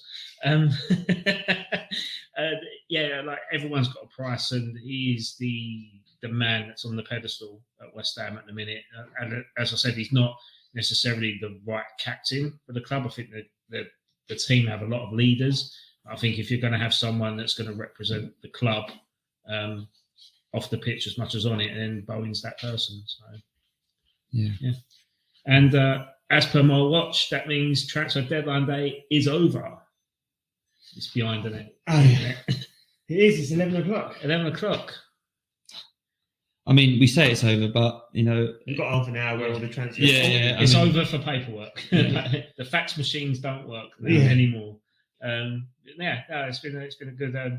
I think it's been a very good summer transfer window, and it's been. Really, I think even now, I think some great business. Even when we were talking on stream and looking in the background, some great business has been done. I can just obviously we saw that Eddie's been confirmed at Crystal Palace. Wish him well. That's two big Arsenal players, isn't it? That's gone out the door today. When you think Nketiah and Ramsdale. Yeah, I mean, I'm very sentimental about Ramsdale going, and also with Eddie, because like we were talking about with Jamie, there are players that characterise that real rebuilding progress, and unfortunately, they do eventually fall off, some of them. And in this case, we've had, if you look at some of the outgoings that we've had Emil Smith-Rowe. He was so important in those seasons where we were improving under Arteta. Ramsdale as well. And Nketiah's going. Nelson's going to go out on loan. And then you look at some of the list of the players who have gone out as well. We've had Elneny go, Okonkwo's gone, Cedric has been released, and then we've had Tavares, Hein, Fabio, and Lokonga all go out on loan. Those players who were fringe players and weren't necessarily at the moment improving the team have been shipped out, and then the players that Arteta and Edu think are going to make the team better. Yeah, you've got your Calafiores, your Marinos, your Rayas made permanent. Neto and then Sterling. They bring us higher towards the ceiling, so we can crash it next season and hopefully sign, that striker or that attacker they're looking for. Yeah. Maybe it's Isak. To bring in another guest, he's been sitting here very patiently in the room. Is Lee. Lee, do you want to switch out? Sit down? I'm going to get everyone a drink. Cheers, Rob. Cheers, Rob. We'll give you a tip later. I'm not going to put that. I had to come back over here because I can't put the cans on the screen. Lee, you've watched our stream firsthand. as our only audience member today in real life. How are you doing? You doing well? Yeah, no, I'm good. Thanks for having me on. And I would like to say I'm really experienced, but I've wildcarded on my FPL this week, so don't judge me too much for the comments that I make right now. That's good. That's good. So you're Arsenal as well, aren't you? I am an Arsenal fan, yeah. From when we beat Sheffield Wednesday back in 1993 was when I first started supporting Arsenal. So, yeah, decent. So how do you? So what you doing for the first 20 years, you know?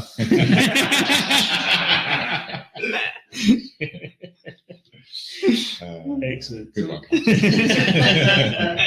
So you just want to give a bit of background of how you used to know each other? Yeah. So and Rob as well. Yeah. Do you want to explain it, Lee? So I'm Callum and Rob's brother-in-law. Oh. She picked well. He's an Arsenal fan. That's all that matters. The first question we asked him. Actually, we love Lee so much that if he breaks up with our sister, we're keeping him. He's part of the settlement. Yeah. So, how do you feel about Arsenal's transfer activity? I think there's been a lot. I think it's been more notable outgoings than incomings, hasn't there? Which is, I think with Reece Nelson going to Ipswich on loan, he will be the last player that played under Arsene Wenger, and so you'll have a complete new squad that are completely detached from Wenger now. So so I thought it was quite interesting listening to the people before talk about what you guys said. I mean, I'd give us an 8.5 for the window. I think we've had a great window. There's been so many where we finished it and we've still got lots of the players where we're like, we need to get rid of this person, we need to get rid of that person. You know, Cedric, every year we're like, we need to get rid of Cedric, right? And this year we've managed to get rid of all the players that generally don't really play. They come on for a couple of games, 10, 20 minutes, and we've cleared them out, which I think is sad equally, because I'm really going to miss Smith Rowe, Nketiah, a lot in there. Smith Rowe, and we've got rid of Ramsdale, fantastic player, but I think it had to happen. And a couple of years ago, I listened to them talk about how do you get Arsenal to the next level, and it was about being ruthless, and I think we've done that this window, and we've got rid of great players, but actually we're only looking at exceptional players now. So I think really good window. Really pleased with Calafiori, Marino, getting Sterling in, fantastic. Raya counts as a signing this window as well. So for me, a great window. I think up there as top window out of all of the other teams as well.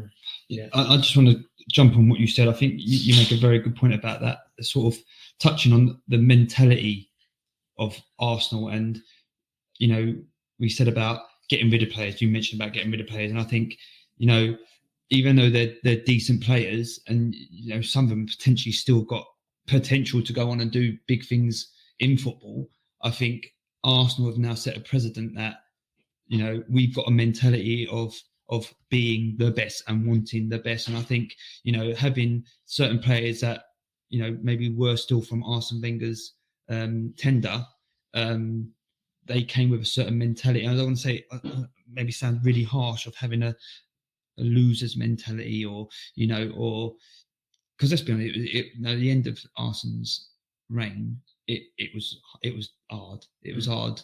I think it was hard for most fans watching it, but I think for them players to have that, to get battered, mentally battered each week, and then have that pressure on them. I think having them slowly push out, it only then brings in these players like us. Bringing somebody like Sterling, who is a winner. What a massive impact bringing Jesus in and Zinchenko.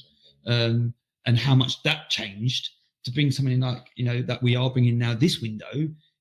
It really shows the mentality that Arsenal now do have. And I think that's a good point, actually, because in the Wenger era, we always played our best when there was no pressure. We would pop the ball around, we'd score loads of goals, etc. And then outside of that, as soon as the pressure came, we'd lose the game. And actually, Arteta's really changed that with the, no, I'm getting rid of Ramsdale. Wenger would have kept Ramsdale all day. For the next 10, 15 years. He wouldn't have made change, And that mentality, like you say, is I think for me the change that will get us to the number one spot at some point soon. Guys, can I just jump in? I don't know if you guys have already spoken about it, so I was doing chores. But Chores. Reece Nelson is not going to Ipswich. He's going to Fulham. Oh, wow. It's off. He's going to Fulham on the season long loan from us. I've got a real important question to ask here. Adam, normally it is West Ham buying Arsenal, players, the ones that don't, maybe coming to the end of their career or quite not quite. When was the last Arsenal player to sign for West Ham? Oh, was it? I want to say directly from Arsenal. Is it Ian Wright? I was going to say Lucas Perez. Ian Wright? No, Winterburn. Lucas Perez. Lucas Perez. Was it? Yeah, Lucas Perez. £4 million. I thought the bullshit. Same season, I think. Same season. In Nketiah, they talked about a couple of seasons. Oh, I think it was the season. No, yeah, it was the same season. Yeah, Nketiah was always on the agenda. I think we was only interested in him on a free, but then he signed for Arsenal and he wanted £50 million for him, which was laughable. But I understand it. I mean, Lucas Perez, and I think he's at Deportivo or Alaves in Spain in the 3rd division or something. Wow. Yeah.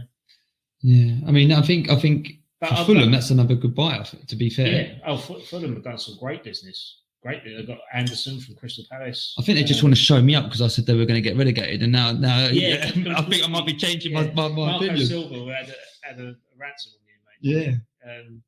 Yeah. I think Fulham have done some great deals. They got, when you look at the ex-Arsenal, you look at West Ham in terms of ex-Arsenal players, you need to look at Fulham because Fulham have got Emile Smith-Rowe, they've got Alex Iwobi, now it's looking like Reece Nelson. Leno, yeah. Yes. They're going to win the league next year. That's it. Yeah. That's it.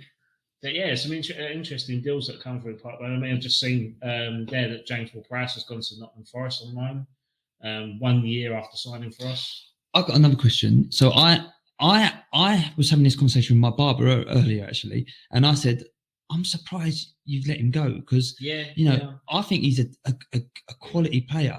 And he was like, I think it's a financial reason rather than a footballing reason because he was on a big wedge. Would you have kept him then? I would have kept him if we wasn't getting Carlos Soler. Yeah, okay. So when you look at in terms of upgrade, I mean, Carlos Soler is a significant upgrade on James Ward-Prowse, other than the set pieces. But in terms of the creativity, Premier League proven.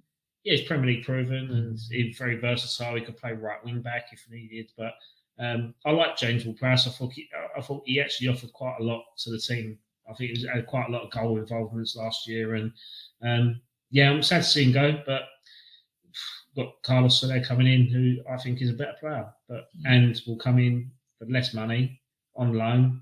And it's just getting the wages off the book, isn't it? What with the new PSR rules and format coming in, we've got to abide to those amortization. I can't say it. Amortization ruling. Yeah, so, I mean, it'd be interesting to the ones that haven't abided by it, what the sanctions will be, and if there is any sanctions now severe. Yeah. Well, the ruling is you can spend up to 85% of your entire revenue on players' wages and transfer fees. So I think it worked out that West Ham could spend £160 million without ever breaching it. And also with the money in the bank with Declan Rice that we're getting over 3 years. But Arsenal, it worked out that you could have spent like £312 million.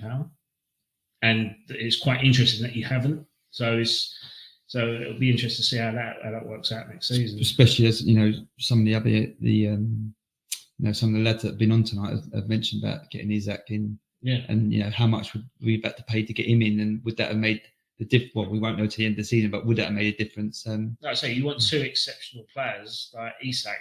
You're probably looking at over £120 million now because of the length of his contract. So if you've bought two of him, that's £240 million. And then obviously you're in a better position, but then you can't invest more over the next 2 years because you're spreading that cost. So and that's the point. I mean, how do you feel about the running of West Ham as a club and stuff? Because if we talk about it as Arsenal, this is another podcast in itself. Don't start them off, please. No, in terms of, in a nutshell, I think controversial at times. I think they as much as a lot of the fan base are up in arms saying that they don't listen to the fans, I think they have, because they've had to make a change in terms of the structure of the club. I mean, we had no scouts at one point, and we were relying on agents to get players in. So I think you do have to give them some credit in terms of looking at that structure, refining it, getting Mark Noble in to be a sort of middleman director for the top guy and the academy. And I think the way our academy is run is a lot better than what it used to be.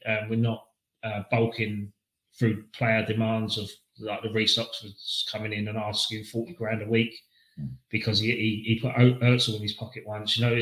It's that sort of no, we're not going to bow down to that. So we've let go quite a few youngsters, and a lot of the fans have gone, "Oh, I can't believe we let go of him. Can't believe like Sonny Perkins has gone, or Harrison Ashby's gone to Newcastle." But they've done nothing.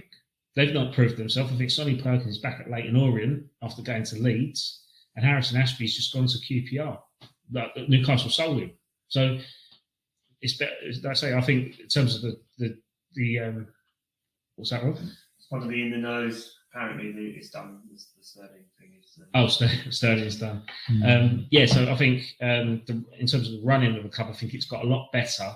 But there's always the treatment of the fans, which is always the question with the board. Because that's one of the things I think you see the light is really shone at the end of the transfer window about which clubs have run really well and prepared to buy people that they've planned for and fit into their team, compared to some of the other clubs which are just slapdash. We need to buy someone right now, going a little bit crazy. We've really seen that today, I think, without calling out some of those clubs. Whereas Arsenal, West Ham, a few others, Palace, have been a lot more, these are the players we want to buy. This is what we're going to do. And, we're going to settle and not lose, our shirt over someone that's not going to improve our team. I think one of the clubs that should get a mention is Brighton, because I think Brighton have, I know they've, it's Tony Bloom, isn't it, that owns the club, and he's famous for the Moneyball strategy. So he's implemented that into Brighton. So they'll go out and buy 30 players that are less than £500,000, and then hope that 3 or 4 of them become £20 million players to get their money back. So that kind of structure has worked for them to get where they are now. But now they're buying really good players. That they bought Matt O'Reilly from Celtic for £25 million. They activated the Jorginho Rutter deal from Leeds for £44 million. They've bought that for Ferdi Kadaglu, the Turkish left back from Fenerbahce. I've hashed his name, but it's Ferdi. It's a good effort. It's Ferdi to most people. I think they've got an exceptional squad now, it's for Brighton standards. But I think even for any team in the top 10, I think they've got a really solid squad now. Well, the thing is, they've proven it. In the first 2 games, we just hope tomorrow they'll have a off day. And we turn up. But I think that I think that they could be potentially a team that West Ham are going to have to step up, and that's going to be a good test. In all the years that Brighton have been in the Premier League, West Ham have only beaten them once. That was last year. Wow. Well, you definitely want to be changing that this year. Yeah, so we want to keep beating them. Well, I think we didn't lose to them last year for the first time. In a 2 negative fixture. And on the Brighton note, Billy Gilmore's gone to Napoli as well, which again they just trying to keep building on top of players, don't they, to improve their team. They've got Minty as well. Not the bloke from EastEnders. I mean, they've got Minty in middle of the park. I'd say that they're finding these talents. I think that they even brought Ibrahim Osman, that West Ham were after, but we didn't buy him because he only played on AstroTurf. Debatable, but he ended up signing for Brighton for £15 million on a pre-agreement, and now he's out on loan to Feyenoord, I think. They're buying these players. They've done the same with Mitoma. They bought Mitoma for something like £4 million, shipped him out on loan for a year, brought him back, and he's like a £70 million player. And you can't knock their strategy and the way that they do their transfer business. But, I think Brighton have been very, very good. I think Ipswich have been good because I think they've had to, but they've bought young players that I think if they go down, they could keep those players and then aim for a push in Championship again. So they've got Calvin Phillips on loan. They bought Liam Delap off Man City. I think they bought players that need to Sammy Smodic show up, don't they? Yeah. They need to prove something. You know, Calvin Phillips needs to prove something. I think, you know, Ipswich have got a team that will fight, and I think they're going to have to fight, but I think they will fight. And as you say, I think they will be able to retain some of them if they go down, and they're only going to be better for it, you know, in wherever they are next season, the year after. To be fair, yeah. I mean, we talked about teams who've had decent transfer. What team do you think has really struggled, and who is going to now struggle this season? I mean, Everton comes to my thoughts straight away. Everton, yeah. I mean, they lost Onana, didn't they, to Aston Villa? That's a big, it's a big loss. Although they made a profit on him, I think he was their best player. But they did buy Jake O'Brien from Lyon. But if they had good enough scouts before that, they would have got him from Crystal Palace for £1 million. So it's amazing what one season can do to inflate a transfer price. But yeah, I think Everton are in trouble. I think Leicester have made some shrewd signings. I think Jordan Ayew was announced last week, and he's always seemed to bag the few goals. He always seems to score. Yeah. There's quite a few teams. I even have to give credit to Spurs because I think they've bought some really good players, and they've actually spent the second highest on a single player in the entire transfer window. And that Solanke? That was Solanke for 65 million. So a lot of the fans will question their Daniel Levy's commitment in terms of financial backing, but spending £65 million on a proven number 9, you can't complain about that. Do you think he's going to help him to take him into that top 4? I think he'll assist them. Yeah, I don't think he'll elevate him that bit more, because I think he adds 10 to 15 goals to their locker alongside Son. They've missed that 30-goal striker, haven't they? So any team's going to miss that. So to get another player in that could offer half of that, I think is always going to benefit them. And I think on that point, because I probably need to jump out in a minute and give Rob back the hot seat. But one of the things that Tab said was about players that Welliot, and Solanke or Welliot, right? And he was sort of saying Havertz hasn't done enough of that. And I thought it was quite interesting that Nketiah, when he had his, real bit of confidence, he wellied it against Sheffield United, straight outside the box, whacked it in. So, I'd say of all striking players, who's going to be the player this season that, from the edge of the box, etc., is scoring those kind of goals? Yeah. Is that a Solanke? Is that a, Haaland? Who do you think? The Wellier. Who's the Wellier? Is that word? Wellier? We can hashtag that. The Wellier. There you go. Hashtag Wellier that. Yeah. Yeah. That's interesting. Yeah, because I don't think there's a lot of them out there, is there? I mean, you could argue Fulkrug, maybe. I'm just looking rose-tinted glasses here with what I've seen of him in the Bundesliga, and he seems to have a bit of a thunder C-bomb shot on him. Who's the Crystal Palace striker, the big lump? Mateta. He done one the other day, didn't he? Yeah. What about him? I think he could be up there. Done it overhead. I mean, let's be honest. Let's take Haaland out of it. Who's going to get the golden boot out of everyone else? Because it's Haaland's, isn't it? It's, let's be honest. Or potentially, who's going to be the one below him? Is it going to be a Salah? Is it going to be a? You reckon? Waka Havertz. That's a good question. I think again, there's not a lot of typical number 9s out there, is there? So it's always it's an interesting debate, that one. I look forward to raising that one in the next podcast. Yeah, I think we'll throw it out there to our listeners. Anyone thinks he's going to come second to Haaland? Who's going to challenge Haaland? Challenge Haaland as a number 9. And who's going to be the Wellier? Yeah. On that note. Rob, I'll give you back your hot seat. Okay. Just a note on get my cousin Garen. I've got Leather Barrow Clan in the chat room tonight. Garen said, showing West Ham didn't sign another keeper. Areola isn't a number 1. And funny enough, I agree entirely. And we've had this debate on and off air and on WhatsApp chats, but I'm surprised West Ham didn't go for Aaron Ramsdale personally. I think I'm shocked as well, to be honest. With the wages that Areola is on, 120 grand a week. Really?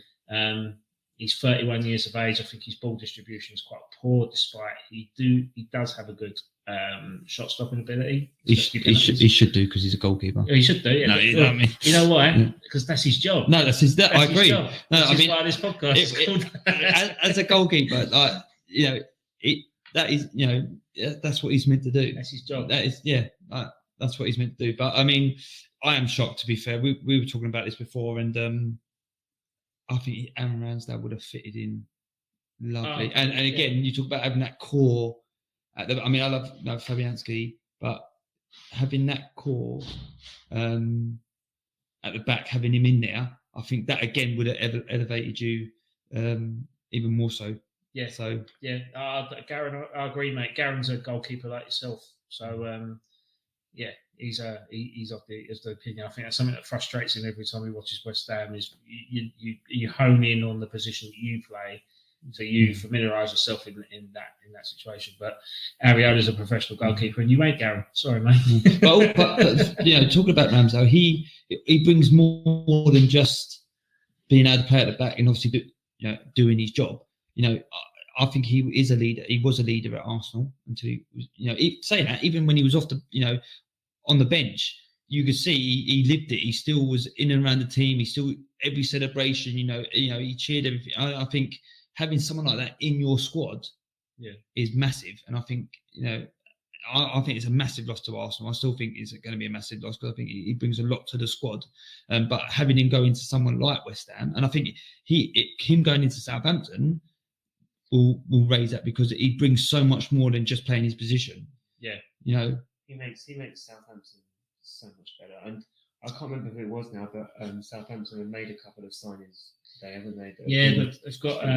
They've got Max. I think they believe they've got Max Cornet on loan from us. Oh no, they signed Ryan Fraser as well. Ryan Fraser, because he had his contract terminated at Newcastle, so that's happened. But they've had a pretty good window. They bought Finn Downs off us after a successful championship season last year, and that was near £20 million or £18 million. I think that's great business by West Ham, to be fair. Yeah, you're right. But they've also bought players that, should they get relegated, have the potential to help them stabilise or do one better. With the exception perhaps of Ramsdale, because it looks like I don't know how the Arsenal clauses work, but if Southampton were to get relegated, I wouldn't be surprised if he was sold, because he'd be one of their more valuable assets, wouldn't he? Yeah, he's definitely an asset. It's a shame, isn't it? Because he's such a good goalkeeper, but he gets transferred about so often. I think, he was a youth player at Sheffield United, went to Bournemouth because Sheffield United had to sell. So he went to Bournemouth, he progressed himself there, he settled down, met his wife, built his new build house, and then Bournemouth got relegated, so Sheffield United bought him back, played for Sheffield United, and then they got relegated, and then Arsenal come in, and then he's been that sort of keeper to bring you on to that next level to get Raya. Now he's been shipped back down south again, so it's but I think it was almost like a full circle for Ramsdale in being back locally to where his first professional club was. But I think he's got the charisma to be able to. Well, he's shown that he's got the charisma to be able to handle that. Even like the knockback from Arsenal and bringing Raya in, a lot of people would have thrown their toys out the pram. But no, he seemed to be a true professional, and even leaving, he's left with dignity, and and I just think I think he's a top bloke, and I think he is a top goalkeeper, and I think hopefully if he can get a good old run, then he go and improve it. And I still think he's got a role to play with England as well. He's on him on. I don't think he realises that he's on. He's watching, but I don't think he realises that he's actually in the waiting. So no, I don't think. Okay, I'll kick him. Sorry, Dad. But here's something interesting for you. Last games of the season, Arsenal had Southampton, and will be shooting against Ramsdale. Wow. Imagine that's to win the league. Let me finish. Crystal Palace are playing Liverpool, Eddie Nketiah, and then Man City are playing Fulham. Oh. It is written in the stars, and you've heard it here. Oh, hang on. Arsenal will win the league last game of the season. Is this the strategy because Arsenal can't rely on West Ham to win the league? So they've relied on their ex-players to sell them purposely to the teams at the end of the season to give you that. I tell you what, is it genius? Sorry, that is genius, isn't it? Can I just say, is it, there's an old rumor. Is this not Arsene Wenger just laying his plots? So wait, you're saying that didn't he give Nketiah and Nelson their starts? Yeah. Their first Yeah. So what you're saying is he gave them their starts knowing that Arteta would play them, help develop them, sell them to Crystal Palace and Fulham. All for us to win the league. For us to win the league into that. Yeah. He's done it again. Yeah, he's done it again. Arsenal. Get the boys back on. Tabs, get back on. We want to know what you think. It is a good comment. Pope from Newcastle is better. He's good at crosses. Oh God! You can tell. You can tell Ryan again. You can tell about Ryan again. That sounds like my dad. It sounds like my dad. It is my dad. Garen's on here and said he would have went for a cheeky bid for Pickford. I think it's a fair shot. Do you reckon they would have got him? Do you reckon, would you reckon Everton would let him go? Again, like they're in. I know they're in trouble. Potentially in trouble. And who knows? This could be one season too much for them. They get relegated, so they might have to sell him. Maybe Garen. That's a fault for next season when Everton are a Championship club. And get them on the cheap. Do you think? I don't know if I rate Pickford. Sorry, Everton fans. I don't know if I rate Pickford. I'll do rate Pickford. Yeah, I think he's a lunatic, isn't he? And all good goalkeepers are lunatics, aren't they? Deep down. No, we all no. All goalkeepers. I mean, Lehman. Yeah, they're all nutters. Yeah, David. Yeah, no, I agree with you, but I don't know. I don't know if I rate him that highly. But West Ham have signed Carlos Soler on loan from PSG. That's a nice little deal. I thought he was going to say Pickford coming in. Yeah, West Ham have signed Pickford. There you go. Do you think Newcastle are going to struggle with it? I mean, obviously, Gay gate. Yeah.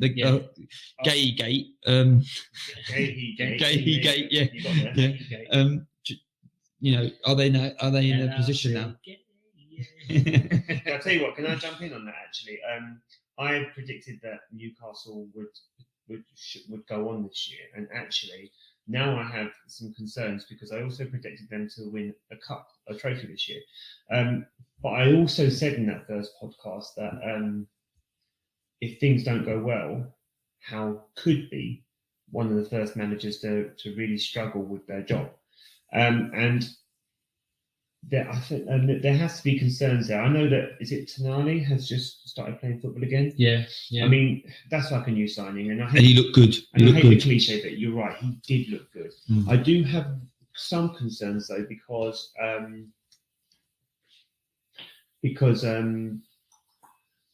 it looks like Anthony Gordon is here for a fun time and not a long time at Newcastle, and it'll be interesting to see if he does go to Liverpool, which I think is probably his preferred destination. Yeah. I know that other clubs were sniffing around. Apparently, even Arsenal was sniffing around at one point, which, if you've been listening to the Martinelli stuff, is kind of plausible.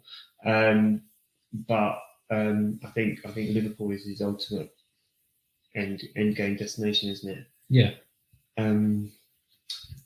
But I do think Newcastle have had a bit of a shocker, really. Yeah. Again, I think that's down to the restrictive. They're probably the second richest club in the world behind Man City. I know they were before, but then Man City leapfrogged them again. But their purse strings have been held. So basically, they've got an unlimited bottomless pit of cash that they can't spend because of the rules, because it doesn't match. Their wealth doesn't match their revenue, so they can't spend what they're entitled what they can. Is it 85% of that? 85% is the new PSR rules, but because they've got billions of pounds to spend, and this is why a lot of these clubs are challenging these rules and threatening to go to the European Super League and stuff like that.